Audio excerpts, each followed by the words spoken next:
ወአገበርዎ ወይቤልዎ ንበር ምስሌነ እስመ መሲሕ ወተቆልቆለ ፀሐይ። መሽቷል፣ ፀሐይም ሊጠልቅ ነውና ከእኛ ጋር ሁን ብለው ግድ አሉት። የሉቃስ ወንጌል ምዕራፍ 24 ከቁጥር 29 ላይ የምናገኘው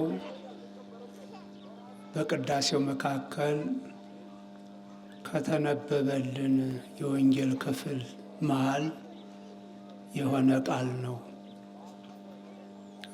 በመጀመሪያ መላከ ሰላም ታደሰ ማስረሻ የደላንታ ወረዳ ቤተ ክህነት ጽሕፈት ቤት ዋና ጸሐፊ፣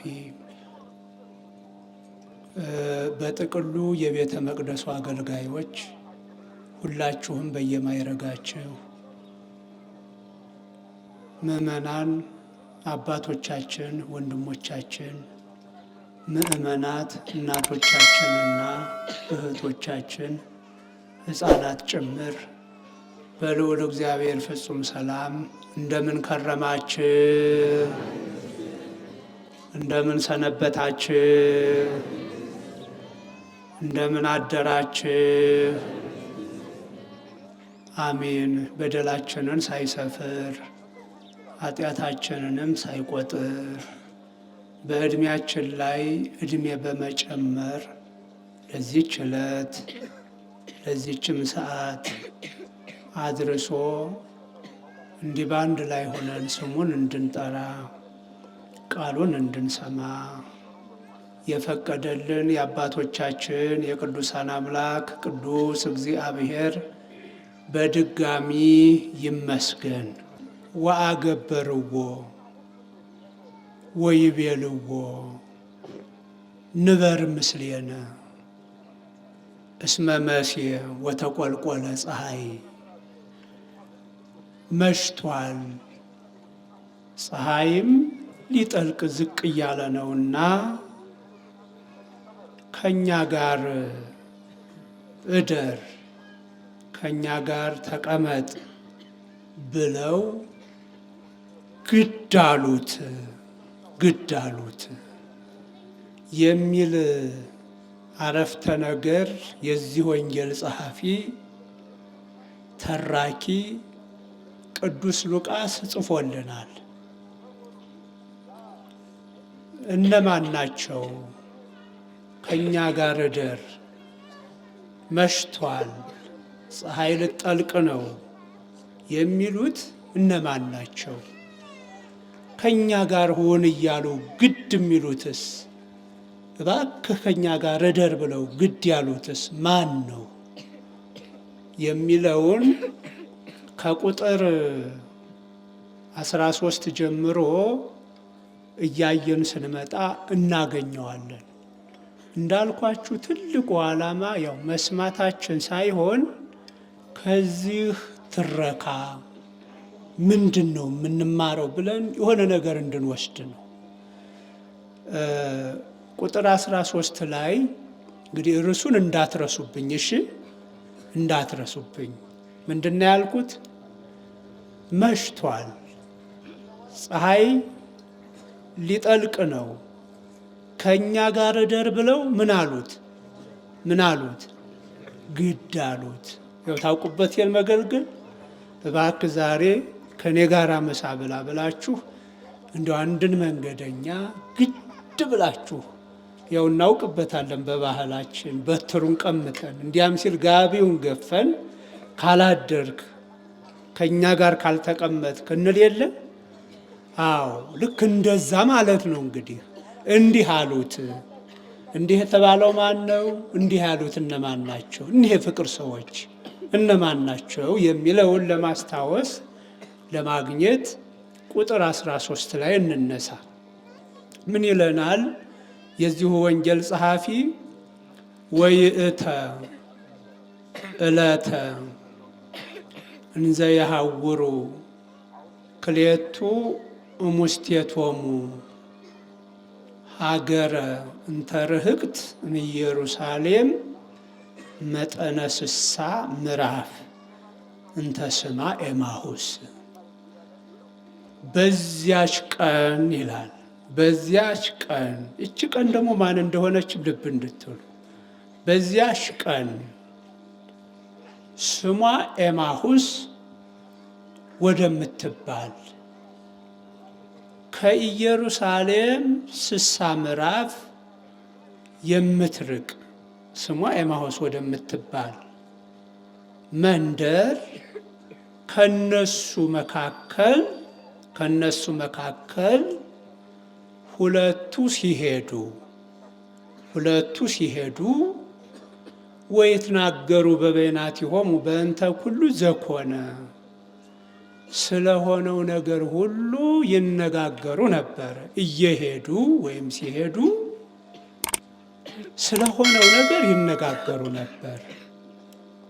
ያቺ ቀን በዚያች ቀን የተባለው ማን ነው? ጌታችን ኢየሱስ ክርስቶስ በተነሳባት ዕለት ነው። ተነስቷል።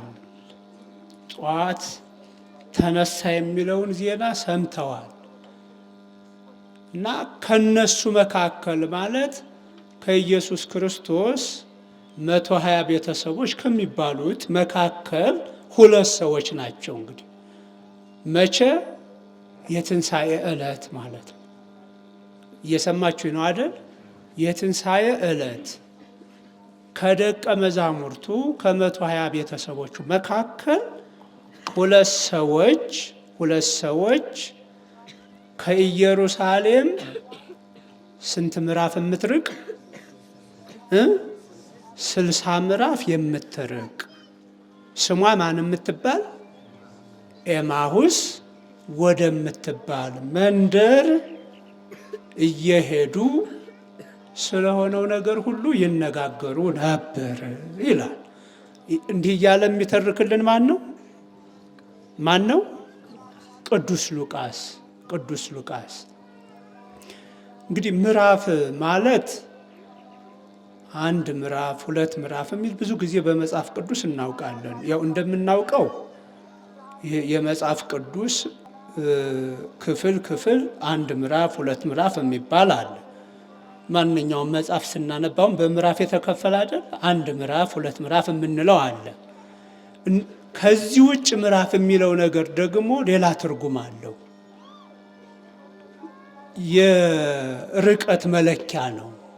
የርቀት መለኪያ ነው እና 1 ምዕራፍ ማለት 180 ሜትር ነው ብለዋል። 1 ምዕራፍ ሲባል 180 ሜትር ማለት ነው። አሁን ይቺ ኤማሁስ የምትባለው መንደር ከኢየሩሳሌም ስንት ምዕራፍ ነው ትርቃለች የተባለው? 60 ምዕራፍ ነው። እንግዲህ 60 ምዕራፍን በ180 ሜትር አባስታችሁ ወደ ኪሎ ሜትር ቀይሩት። ብቻ 1 ምዕራፍ ማለት ስንት ሜትር ነው አልኳችሁ? 180 ሜትር ነው። ኤማሁስ ወደምትባል መንደር እነዚህ 2 ሰዎች ይሄዱ ነበረ። እነዚህ ሰዎች እነማን ናቸው ለሚለው አንዱን እዚሁ ላይ ቅዱስ ሉቃስ ገልጾታል። ቀለዮጳ የሚባል ሰው ነው ብሎ አንዱን አልገለጸውም። የመጽሐፍ ቅዱስ የሐዲስ ኪዳን መተርጉማን ምን ይላሉ? ቀለዮጳ የሚባለው ራሱ ሉቃስ ነው። ሉቃስ ሌላ ስሙ ቀለዮጳ ነው። ስለዚህ አንዱ ከሁለቱ አንዱ ራሱ ቀለዮጳ የተባለው ቅዱስ ሉቃስ ነው ብለውናል። ሁለተኛው ኒቆዲሞስ ነው። ያ በሌሊት እየሄደ ተምሮ በዕለተ ዓርብ ሁሉም ሲሸሹ ከዮሴፍ ጋራ ስጋውን ከመስቀል አውርዶ ሽቱ፣ የመግነዝ ልብስ፣ የመግነዝ ክር ይዞ ቀርቦ ገንዞ ለመቅበር የታደለው ኒቆዲሞስ ነው አንዱ ደግሞ። እና ሁለቱ የተባሉት ሉቃስና ማን መሆናቸው ነው? ኒቆዲሞስ ናቸው። የትንሣኤ ዕለት ከኢየሩሳሌም ወደ ኤማሁስ ጉዞ የሚያደርጉት ጌታ በተነሳባት ቀን እየተከታተላችሁ ነው አይደል? ወይትናገሩ በበይናቲሆሙ በእንተ ኩሉ ዘኮነ። ደግሞ ትልቁ ቁም ነገር እዚህ ላይ ነው። ስለሆነው ነገር ሁሉ ይነጋገሩ ነበር ነው። በዚያ ወቅት ስለሆነው ነገር ይነጋገሩ ነበር። በዚያ ወቅት ምን ሆኗል? ንጹሕ በደል የሌለበት ኢየሱስ ክርስቶስ በቅናት ሊቃነ ካህናት አስተላልፈው ሰጥተውት ለገዦች ገዦች ገለውታል። እና እነዚህ መንገደኞች ከኢየሩሳሌም ወደ ኤማሁስ ሲጓዙ ስለዚህ ነገር ይነጋገሩ ነበር። ወእንዘ ይትናገሩ በበይናቲሆሙ ቀርቦሙ እግዚእ ኢየሱስ ወሖረ ምስሌሆሙ አለ ደግሞ ቅዱስ ሉቃስ። እንዲህ ይህንን ነገር እየተነጋገሩ እየተጓዙ እያለ ኢየሱስ ክርስቶስ ቀረባቸው። ቀረብ አለ፣ ተቀላቀለ እና አብሯቸው ተጓዘ ይላል። ማን ነው? ኢየሱስ ክርስቶስ። አሁን እነዚህ ሰዎች የሚናገሩት ስለ ኢየሱስ ክርስቶስ እንደ አምላክነቱ በደንብ ለመረዳት ገና ናቸው። እንደው ከትንሣኤ በኋላ ነው። አሁን ሐዋርያት እንኳ ፍጹም አምላክ መሆኑን አረጋግጠው የዘለቁት እና ከዛ በፊት አንድ ትልቅ መምህር ነቢይ እስራኤልን ነፃ የሚያወጣ አድርገው ነው ያስቡ የነበሩት። እና ይሄ ሰው በግፍ ነው የተገደለው፣ በግፍ ነው የተሰቃየው፣ በደል የለበትም ብለው ስለ አንድ የተገፋ ሰው ነው የሚነጋገሩት። እያሙ አይደለም፣ ሌላ አሉባልታ ተራ ነገር አይደለም የሚያወሩት። ስለ አንድ የተገፋ ሰው ያወሩ ነበረ፣ ይነጋገሩ። ለምን እንዲህ ይሆናል? ለምንድን ነው ምድራችን እንዲህ የምትሆነው? ለምንድን ነው ሰው በሰው እንዲህ የሚጨክነው ማለታቸው ነው አይደል? እንዲህ ስላሉ ማን ቀረባቸው? ሌላ ቢሆን የሚቀርበውን ታውቁታላችሁ አይደል? እንደው ስለ አንድ ሰው መጣል እንግደለው፣ እንዲህ እናድርገው፣ እንዲህ እንበላት አይነት ቢሆን ኑሮ የሚቀርበውን ታውቁታላችሁ። ማን ነው? ያንን ክፉ ነገር ተግባራዊ ለማድረግ ሰይጣን ነው የሚቀርበው። አሁን የሚናገሩት ግን ስለተገፋ ሰው፣ ስለተገደለ ሰው ለምን እንዲሆነ እያሉ ነው። ስለዚህ ማን ቀረባቸው? ያ የሚያወሩለት ኢየሱስ ክርስቶስ ቀረበና ከነሱ ጋር ተቀላቅሎ ጉዞ ቀጠለ ነው የሚል። የሚያወሩት ስለሱ ነው። ወተህዛ አዕይንቲሆሙ ከመ ኢያእምርዎ አለን። የሚገርመው ደግሞ እንዳያውቁት አይናቸው ተይዞ ነበር፣ ተከልክሎ ነበረ። የተቀላቀለው ከነሱ ጋር ኢየሱስ ክርስቶስ ነው። እነሱ የሚያወሩት የሚያወርዱት ስለ ኢየሱስ ክርስቶስ ነው። እነሱ ስሙን እየጠሩ ለምን እንዲሆነ እያሉ እየተነጋገሩ እያለ ተቀላቅሎ ከነሱ ጋር ሄደ፣ ተጓዘ። ወሖረ ምስሌሆሙ ሄደ እና እንዲህ ጉዞ ላይ እያሉ ልብ እያላችሁ በእያንዳንዱ አረፍተ ነገር እንደው ስለተገፋ ሰው፣ ስለታመመ ሰው፣ የሆነ ችግር ስለገጠመው ሰው ማሰብ መነጋገር በራሱ ትልቅ ነገር ነው ወገኖቻችን።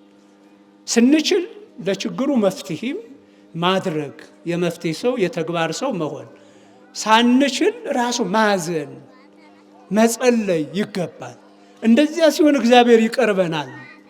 ይሄን እያሉ እየሄዱ እሱም አብሯቸው ሄደና ምንትኑ ዝንቱ ነገር አላቸው። ምንትኑ ዝንቱ ነገር ዘትትናገሩ በበይናቲክሙ እንዘ ተሐውሩ ትኩዛኒክሙ አላቸው። እንዲህ ደክሟችሁ ትኩዛኒክሙ ማለት በጣም አዝነዋል። ተክዘዋል። እንደዚህ ተክዛችሁ አዝናችሁ እየሄዳችሁ እያለ ደግሞ የምትነጋገሩት ምንድን ነው ይሄ ነገር አላቸው። ማን ነው እንዲህ የሚላቸው? የሚናገሩት ስለማን ነው? ስለሱ ነው። ጠፍቶት አይደለም። እንደውም ያመጣው ስለሱ መነጋገራቸው ነው። እንደው እንደዚህ ጠውልጋችሁ ስትሄዱ የምትነጋገሩት ምንድን ነው አላቸው። ከዛ ከመካከላቸው አንዱ ቀለዮጳ ወይም ሉቃስ እንዴ አንተኑ ነግድ ለኢየሩሳሌም ባሕቲትከ በውእቱ ወያይመርከኑ ዘኮነ በውስቴታ በውእቱ መዋዕል አለው። እንዴ አንተ ብቻህን የኢየሩሳሌም እንግዳ ነህ እንዴ? በውስጧ በዚህ ወቅት በዚህ ሰሞን የሆነውን አታውቅምን አለ። አታውቅምን?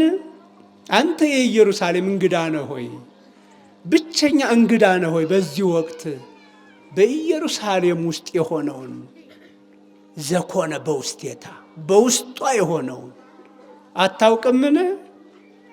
አታውቅም ወይ አለው። በውስጧ ምን ሆኗል? ንጹሕ ተላልፏል። ንጹሕ ኢየሱስ ክርስቶስ ተላልፏል። እኛ በደለኞቹ መገረፍ፣ መሰቀል፣ መቸንከር፣ መድማት፣ መቁሰል ሲገባን ያው ንጹሑ ስለኛ ተላልፎ ተሰቅሏልና እንደው በዚህ ወቅት በኢየሩሳሌም ውስጥ የሆነውን አታውቅምን አሉት። እንደው እንግዳ ነህ ብቸኛ ነህ አሉት። ምንድን ነው አላቸው። ተረኩለት። እኛ የምንነጋገረው በእንተ ኢየሱስ ናዝራዊ ብእሲ ጻድቅ ወነቢይ ዘኮነ ከሃሌ በቃሉ ወበምግባሩ በቅድመ እግዚአብሔር ወበቅድመ ሰብ። እኛ አሁን የምንነጋገረው በእግዚአብሔርና በሰው ፊት በተግባሩ በንግግሩ ሁሉን ቻይ ስለሆነው እውነተኛ ጻድቅ እውነተኛ ነቢይ ስለሆነው ስለ ናዝሬቱ ኢየሱስ ነው የምንነጋገረው። እኛ የምንነጋገረው ስለዚህ ሰው ነው። ይሄ ሰው በዚህ ወቅት ምን ሆኗል መሰለህ? እንግዲህ እንግዳ ነው ብለውታል። በሱ የሆነውን ነው የሚተርኩት። እኛ የምንነጋገረው ስለዚህ ጻድቅ አሉት። ጻድቅ እውነተኛ ነቢይ ያለፈውን ነገር የሚያውቅ ወደፊት የሚሆነውንም ነገር የሚያውቅ ነቢይ ነው አሉት። እንግዲህ አምላክ ነው አላሉም። ቀጥታ ገና ናቸው። አሁን ከትንሣኤው በኋላ ቀስ እያሉ ነው ሐዋርያት ያወቁት። እንደው 3 ዓመት ከ3 ወር እንኳን ከእግሩ ስር ቁጭ ብለው ብዙ ነገር እየተማሩ ብዙ ነገር እያዩ አምላክ ነው ብለው እርግጠኛ መሆን አልቻሉም ነበር። ወዲያ ነበር የሚሉት። እና እነዚህ ሰዎች ነቢይ አሉት። ጻድቅ እንደው በእግዚአብሔርና በሰው ፊት በንግግሩም በተግባሩም ችሎታ ያለው አሉ። እኛ አንዳንድ ጊዜ በንግግር ችሎታ ኖሮን በተግባር ደግሞ አቅም የማይኖረን እንኖራለን። እሱ ግን በንግግሩም በተግባሩም ሁሉን ቻይ የሆነ ስለ ናዝሬቱ ኢየሱስ ነው የምንነጋገረው። ወዘከመ አግብእዎ ሊቃነ ካህናት ወመኳንንቲነ ኮነንዎ ለሞት ወሰቀልዎ። የካህናት አለቆች አሳልፈው እንደሰጡት፣ ወመኳንንቲነ ኮነንዎ በሞት አለቆቻችን ደግሞ ባለስልጣኖቻችን ደግሞ በሞት እንደፈረዱበት እንደሰቀሉት የምንነጋገረው በዚህ ጉዳይ ነው አሉት። እንዴት አሳልፈው እንደሰጡት ወይ ጭካኔ እያሉ እኮ ነው። እንግዲህ ያው የካህናቱ ምክንያት ታውቃላችሁ። አሁን የሆሳና አካባቢ ያዩት ነገር አላስደሰታቸውም።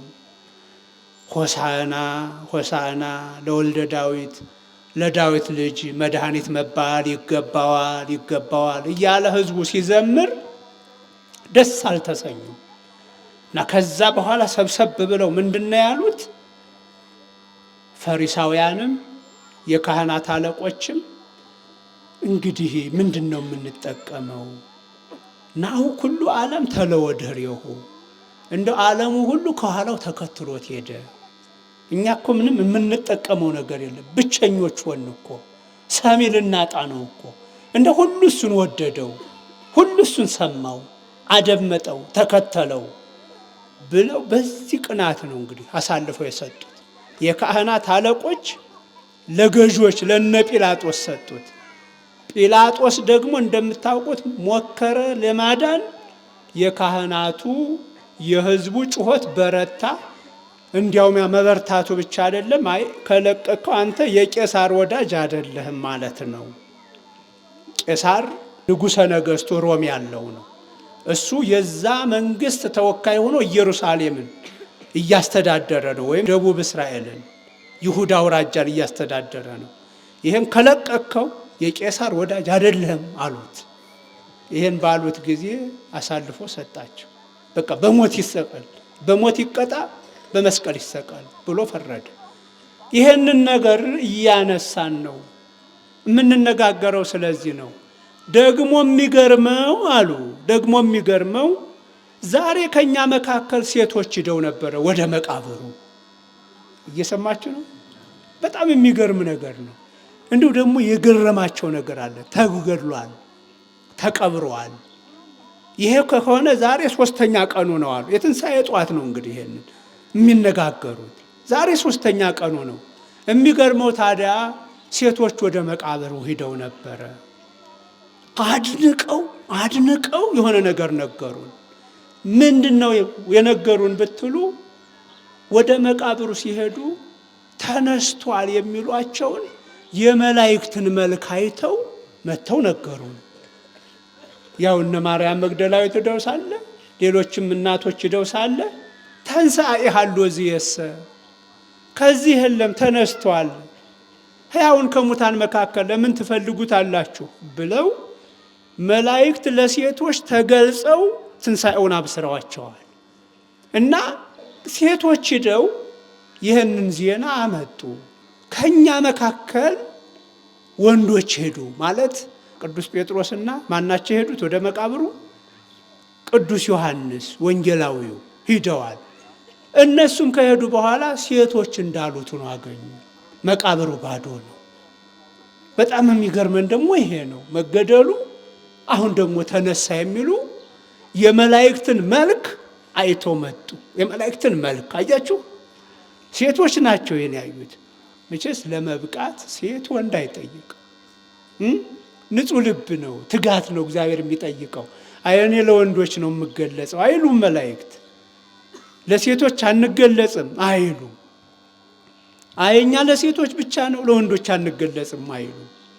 እንደ ትጋቱ እንደ ፍቅሩ ለሚያገለግል ደጅ ለሚጠና እግዚአብሔርን መላእክትም ይገለጻሉ፣ እግዚአብሔርም ይገለጻል አይደል እንዴ? በምንችለው መጠን። እና ሴቶች ናቸው። ይገርማቸዋል። ቅዱስ ጴጥሮስ አይደለም፣ ቅዱስ ዮሐንስ አይደለም መላእክትን ያየው መጀመሪያ።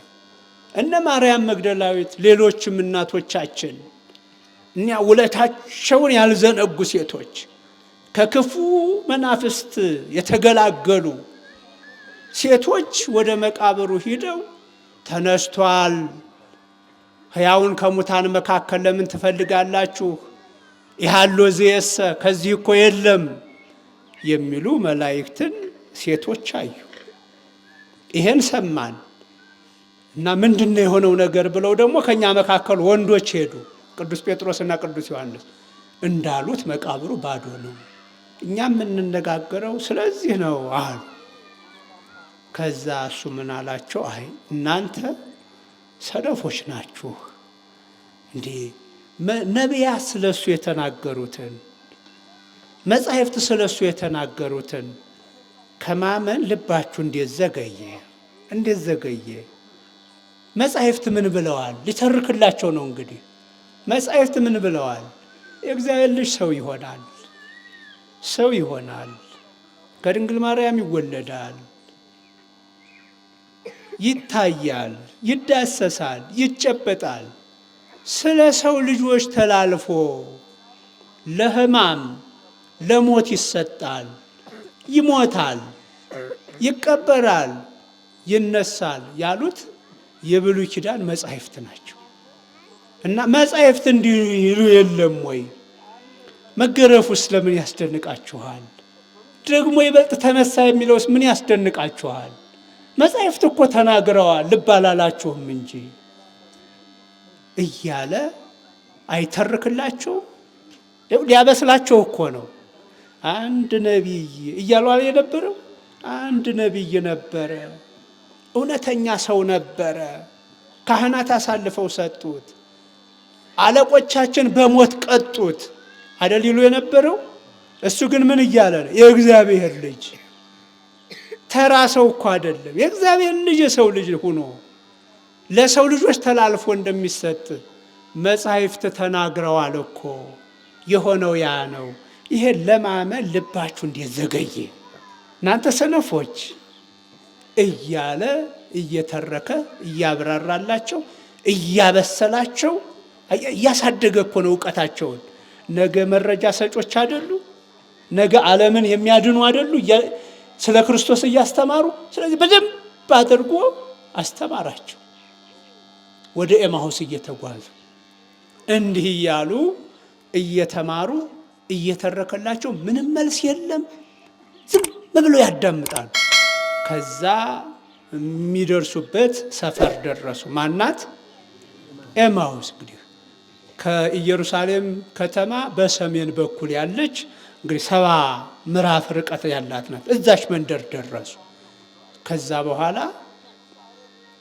ወአሃዘ ይትረሐቆሙ አለ።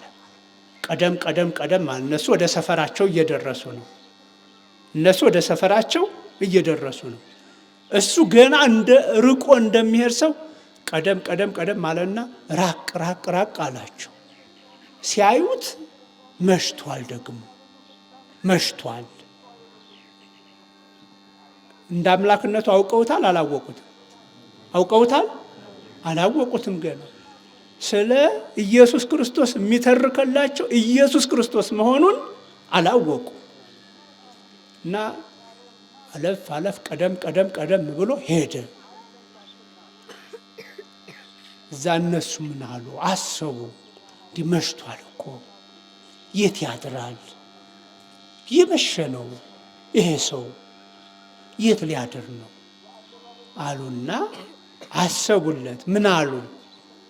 ቅድም መነሻ ላይ የነገርኳቸውን ንገሩኝ እስኪ። ምን አሉት? መሽቷል፣ ፀሐይ ልጠልቅ ነው፣ እኛ ጋር እደር ብለው ግድ አሉት አይደል? ስለዚህ ቀለዮጳና ሉቃስ ናቸው ማለት ነው እንዲህ አሉት። እደር እየተባለ እየተገለገለ ያለው ማን ነው ማለት ነው? ኢየሱስ ክርስቶስ ነው። እንዴ ፀሐይ እኮ ልጠልቅ ነው፣ መሽቷል መሽቷል፣ ከኛ ጋር እደር ብለው ግድ አሉት። ዛሬ ከኛ ጋር ነው ማደር ያለብህ፣ ምክንያቱም መሽቷል፣ ፀሐይ እየጠለቀች ነው አሉት። ምን ቸገራቸው? ቢሄድ ፀሐይ ብትጠልቅ አውሬ ቢበላውስ? ቀማኛ እንደፈለገ ቢያደርገው ምን ቸገራቸው? ቸገራቸው። ይገርማቸው፣ ግድ አላቸው ሰው መሆኑ። አሁን እንደ አምላክነቱ አላወቁትም። ልብ በሉ እንግዲህ እንደ አምላክነቱ አውቀው ወይም ደግሞ እንደ ቅርብ ሰው ተረድተው አይሆንም ወንድማችን፣ አይሆንም መምህራችን፣ አትሄድም ቢሉት የሚደንቅ አይደለም። አላወቁትም ማን እንደሆነ አላወቁትም። ሰው ብቻ አንድ ሰው እንደሆነ አውቀዋል፣ ሰው መሆኑን ብቻ። ስለዚህ ይሄ ሰው በዚህ በኋላ ቢሄድ ፀሐይ እየጠለቀች ነው፣ ቀማኛ አንድ ነገር ቢያደርገው፣ አውሬ ቢተናኮለው ይጎዳ የለ? ሰው እኮ ነው፣ ሰው ለምን ይጎዳል? እኛ እንደሆን ከኛ ቤት ይደር እንጂ ከኛ ጋር ይሁን እንጂ አሉና ሁለቱም ግድ ብለው ያዙት። ልባላችሁ የእናንተ ልብ ምን እያሰበ ይሆነው? ምን እየወሰደ ይሆን? ምን እየተማረ ይሆን? የማታውቁት ሰው፣ የማታውቁት መንገደኛ እየሄደ ነው። መሽቷል። ግን ከመሸ በኋላ እንደምታውቁት ብዙ ነገር አለ። መግደል፣ መቀማት ስራቸው የሆነ አሉ አይደል እንዴ? እነዛ አንድ ነገር ሊያደርጉት ይችላሉ። የሌሊቱ ተረኞች አውሬዎች ይወጣሉ፣ አንድ ነገር ያደርጉታል ብላችሁ ታስባላችሁ? ስለማታውቁት ሰው ትጨነቃላችሁ? እንጨነቃለን? አይደለም አሳድሩ ሳይል እንዲህ እየሄደ እያለ እባካችሁ አሳድሩ ቢል አለ የድሮ ቤት የእግዚአብሔር ነው የሚለው አለ። አሁን አለ ወገኖቻችን። አረና ቤት የእግዚአብሔር ነው እደር፣ ቤት ያፈራውን አብረን ቀምሰን እናድራለን የሚለው ወግ አለ። አሁን የሃይማኖተኞች ሰዎች ንግግር አለ። አሁን አለ እንዴ እናቶቻችን አለ? አዎ የለም። አሁን ያቀንሷል፣ ያ እየጠፋ ነው። ተመልከቱ። እነዚህ ሰዎች ግን መሽተዋል፣ ፀሐይ ልትጠልቅ ነው፣ ከኛ ጋር እደር ብለው እረ ልሄድ ነው እያላቸው እኮ ነው። አይሆንም፣ አንድ ነገር ትሆንብናለህ። አያችሁ፣ ሰውን ሳያውቁ እንደው ሰው በመሆኑ ብቻ እኛ ጋር ሆነ አንድ ክፉ ነገር ይገጥማል። ለምን ትሞትብናለህ? ሰው እኮ ነህ። ለምን ትንገላታለህ? ይሄንን ነው እኛ እንድንማረው የተፈለገው። እኛ ከነዚህ ሁለት ሰዎች እንድንማር የተፈለገው ትልቁ ነገር ይሄ ነው። ከዛ በኋላ ግድ አሉት። ወቦአ ከመሂድር ምስሌሆሙ አለ። ከነሱ ጋር ሊያድር ገባ። ማነው የገባው?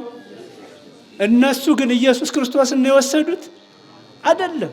አንድ ተራ ምስኪን መንገደኛ መሽቷል፣ አንድ ችግር እንዳይገጥመው ብለው አንድ ተራ ምስኪን መንገደኛ ነው ያስገቡት በእነሱ ዘንድ። ግን ለካ ቤትን የሚሰጥ ካለመኖር ወደ መኖር ያመጣን፣ አርሰን ቆፍረን ነግደን አትርፈን እንድንኖር የሚያደርገን፣ ዓለምን ነፃ ሊያወጣ የመጣው ኢየሱስ ክርስቶስ ነው። ለካ ገባ። ከዚያ ማዕድ ቀረበ። እንግዲህ ለእንግዳው አንተ ባርክ ተብሏል ማለት እኮ ነው። አንተ ባርክ ተብሏል። ይኸው ቤት ገባ።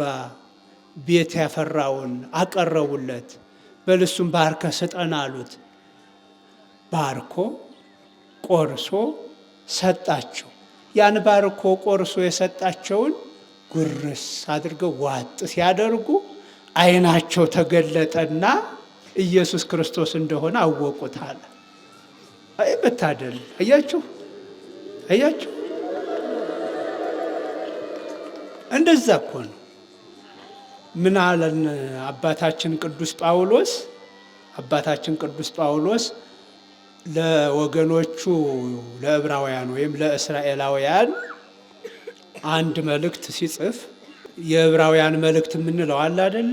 ይሄ የዕብራውያን ማለት እንዲሁ ለእስራኤላውያን በቀጥታ የተጻፈ ነው እና ያንን መልእክት ሲጽፍ ምዕራፍ 13 ላይ ከቁጥር 1 ላይ ወሃሉ በተፋቅሮ ምስለ ቢጽክሙ፣ ከወንድሞቻችሁ ጋር በፍቅር ኑሩ ይላል። በፍቅር ኑሩ ከባልንጀሮቻችሁ ጋር። ይህ አሁን ባልንጀራ ሲባል ብዙ ጊዜ እኛ በስራ ቦታ፣ በትምህርት ቤት፣ በጉርብትና ጓደኛችን የሆነ ይመስለናል አይደል? አሁን መጽሐፍ ቅዱስ ባልንጀራ እንደ ራስ አድርገህ ውደድ ሲል የቅርብ ጓደኛህን ማለት በስራ በትምህርት ቤት በጉርብትና የምታውቀውን ማለት አይደለም። በተፈጥሮ መሰልህን ሰው ሁሉ ማለት ነው። እና አባታችን ቅዱስ ጳውሎስ ወሃሉ በተፋቅሮ ምስለ ቢጽክሙ፣ ከባልንጀሮቻችሁ ጋር በፍቅር ኑሩ ከሰው ልጆች ጋር ማለት ነው። እምነታቸው፣ የፖለቲካ አመለካከታቸው፣ መልካቸው፣ ጠባያቸው፣ ቋንቋቸው፣ ባህላቸው ሊለያይ ይችላል። ግን ምኖቻችን ናቸው? ባልንጀሮቻችን ናቸው። ሰው በመሆን መሰሎቻችን ናቸው አይደለም? ከነሱ ጋር በሰላም ኑሩ አለና ወኢትርስኡ ተቀብሎ ነግድ አለ። እንደ ትልቅ መመሪያ ሲሰጥ ተመልከቱ። ወኢትርስኡ ተቀብሎ ነግድ፣ እንግዳ መቀበልን አትርሱ። እየሰማችሁኝ ነው? ማን ነው እያለ ያለው? ይሄ ማን ነው ያለው ብያችኋለሁ። አባታችን ቅዱስ ጳውሎስ። ለማን ነው የጻፈው? በጊዜው አሰሙኝም እንዴ? ለወገኖቹ ለዕብራውያን ወይም ለእስራኤላውያን ማለት ነው። ምን አለ? እንግዳ መቀበልን ምን አትበሉ፣ አትርሱ፣ አትዘንጉ። እንግዳ መቀበልን አትዘንጉ፣ እንግዳ መቀበልን አትርሱ። እስመ በእንቲአሁ ቦ እለ ከፈሎሙ ከመ ይትቀበሉ ነግደ መላእክት እንዘ ኢየአምሩ። ሳያውቁ እንግዳ ለሚቀበሉ ሰዎች መንፈስ ቅዱስ መላእክትን እንዲቀበሉ አድርጓቸዋል። እየሰማችሁ ነው? እንግዳ መቀበልን አትርሱ። እስመ በእንቲአሁ ቦ እለ ከፈሎሙ፣ በዚህ እንግዳ በመቀበል ልማዳቸው አንዳንድ ሰዎችን መንፈስ ቅዱስ መላእክትን እንዲቀበሉ አድርጓቸዋል። እንዘ ኢየአምሩ፣ ሳያውቁ። እውነት ነው። ሎጥን ታስታውሱ? ሎጥን ታስታውሱ? ሁለት መላእክት ከመንገድ ላይ አገኘ። መላእክት በመሰረቱ የሄዱት ሰዶምና ገሞራ ኃጢአታቸው በስቶ በእሳት እንዲቃጠሉ እግዚአብሔር መለኮታዊ ውሳኔ ወሰነ። ከዛ መካከል ሎጥና ቤተሰቦቹ ግን ከኃጢአት የራቁ ነበሩ። አብረው እንዳይቃጠሉ መላእክትን አዘዘለት። መላእክት የሄዱት ወደ እሱ ነው። በመሰረቱ መላእክት መሆናቸውን ግን አያውቅም። በሰው አምሳል ነው የታዩት። ሲያያቸው ወደ አንተ ነው የመጣ ነው አላሉትም። ከእሳት ልናወጣህ ነው አላሉትም። ብቻ መንገድ ላይ ያገኛቸው። ባያቸው ጊዜ ግቡ፣ እግራችሁን ታጠቡ፣ ልባችሁን ደግፉ አለ። አይገርም? መንገደኞቹን እኮ ነው። ወጣና ግቡ፣ እግራችሁን ታጠቡ፣ ልባችሁን ደግፉ ማለት ደክሟችኋል፣ ብሉ፣ ጠጡ፣ ልባችሁ የሚረጨው ደም አይጣ ማለት እኮ ነው። ግቡ አላቸው። ኧረ አይሆንም፣ እንሄዳለን። በፍጹም አትሄዱም፣ ወደ እኔ ቤት ነው የምትገቡት አለ። ማነህ ሰው? ሎጥ ነው አይደል? እንዲህ የሚላቸው እነማንን ነው? እነማንን ነው? መላእክትን። እሱ አልመረጥም። ያገኘውን ሁሉ ዝም ብሎ የማስገባት ልማድ አለው። ግቡ፣ ቤተ እግዚአብሔር ነው፣ እንብላ እንጠጣ የሚል ነው። ያው ቤተሰቡ አብርሃምንም አይታችኋል አይደል? እግዚአብሔርን በሶስትነቱ ነው ያስገባው።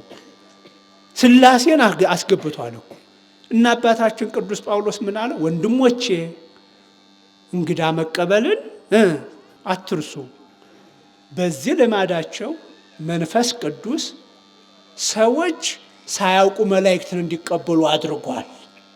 እና እንግዳ መቀበልን አትርሱ። ያው መርጣችሁ ሳይሆን ሰው መሆኑን ብቻ ተገንዝባችኋል። አሁን አይገርምም? ቅዱስ ኒቆዲሞስ እንዲህ ሰው መሽቷል፣ የት ያድራል? አውሬ ቢበላውስ? ቀማኛ አንድ ነገር ቢያደርገውስ? በፍጹም መሄድ የለበትም። እኛ ጋር ነው ማደር ያለበት። ቤት የእግዚአብሔር ነው። እኛ ያገኘነውን እኛ የምንበላውን በልቶ ይደር ብለው ወሰኑ። ለካ ቤት የሰጣቸውን ክርስቶስን ነው አይደል? ግባ አሉት፣ ገባ። ባርክልን ማዕዱን አሉት፣ ማዕዱን ባረከ። ያን ጉርስ ሲያደርጉ እሱ መሆኑን አወቁ። እና ይህን እንድናየው ነው በዚህ ወንጌል ክፍል ዛሬ የተነበበው። የዛሬ ሳምንት የተነበበውን ታስታውሳላችሁ። የሚቀጥለው ሳምንት ደግሞ እንዲሁ ከትንሣኤው ጋር የተያያዙ መልእክቶችን እንድንወስድ ይነበባል። ይህንን ነው የተማርነው ዛሬ ምእመናን። ስለዚህ እንደ መረዳዳቱ መተዛዘኑ ሊኖረን ይገባል። በሚገባው ሕግን መሰረት ሕገ ቤተ ክርስቲያንን ሕገ እግዚአብሔርን መሰረት በማድረግ መረዳዳት፣ መመካከር፣ ምን ለበሰ ሳይሆን መልኩ ምንድነው ሳይሆን ቋንቋው ምንድነው ሳይሆን ሰው መሆኑን ካረጋገጥን ናግባ። የእኛን እርዳታ የሚሻ ሁሉ እንዲረዳ ማድረግ። ይህንን ነው ዛሬ ቅዱስ ሉቃስና ቅዱስ ኒቆዲሞስ ያስተማሩን የቅዱሳን አባቶቻችን የቅዱስ ሉቃስ የቅዱስ ኒቆዲሞስ በረከት በሁላችን ላይ ይደር፣ በሁላችን ላይ ይብዛ። ወስብሐት ለእግዚአብሔር።